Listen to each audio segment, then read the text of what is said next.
John Sopko is the Special Inspector General for Afghanistan Reconstruction, so he's in charge of overseeing where U.S. tax dollars are going.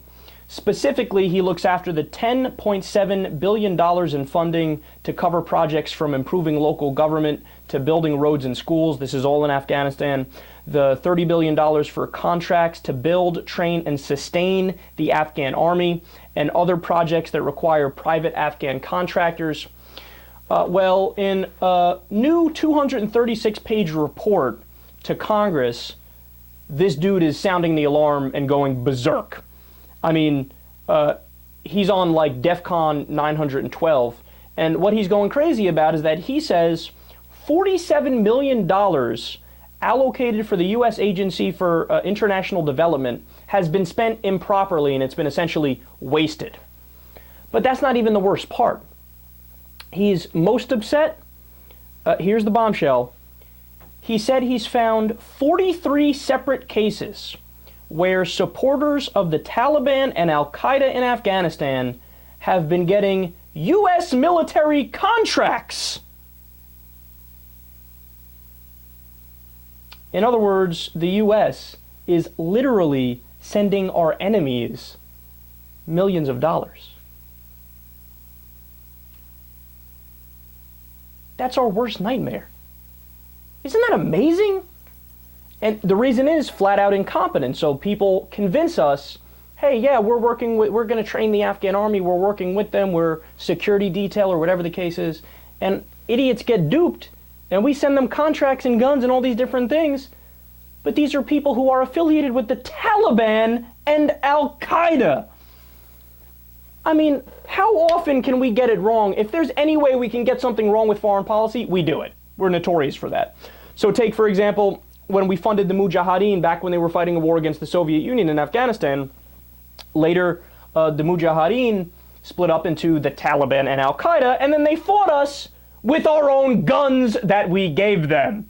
Same thing happened, remember, in Syria, we are arming the rebels, but the rebels are fighting alongside Al-Qaeda and Boko Haram and other Islamic extremist groups. And don't get me wrong, I'm not saying Assad is a good guy, but we funded the rebels, and we're afraid those guns are going to get into Al-Qaeda's hands, because why wouldn't they? They're fighting together. But now reports are, no, they're not. The guns aren't getting to Al-Qaeda. You know who they're getting to? Pro-Assad groups, including Hezbollah. I mean, I don't know how much more evidence could possibly exist that all points to the same conclusion. Let's mind our business and stop fighting all these wars and putting all these bases all over the place and arming everybody and their mother. Every single time we do it, it ends up biting us in the ass.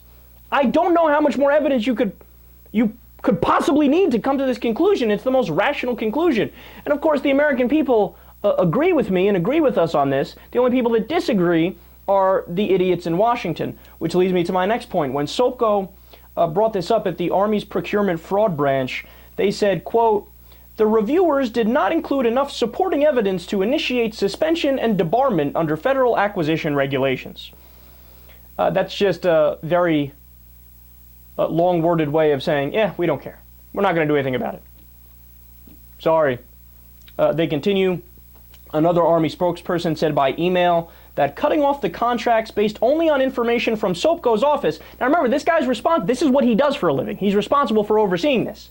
But they say, oh no, just going based off of what he said, quote, would fail to meet due process requirements and would likely be deemed arbitrary if challenged in court. First of all, who's going to challenge it in court? The people affiliated with Al-Qaeda or the Taliban? They're going to challenge you in court? They're not going to fucking challenge you in court. What are you, nuts? And second of all, where the fuck did due process come from? Due process means people get their day in court, but typically it's reserved for American citizens in an American court system. We're talking about Afghanistan here. What does due process have anything to do with giving money and guns to Al-Qaeda affiliated groups and Taliban affiliated groups? They're not even vaguely related. Oh God, this stuff gives me a headache. To say our government is incompetent, pathetic, and corrupt, that's all an understatement. I mean, this is beyond ridiculous.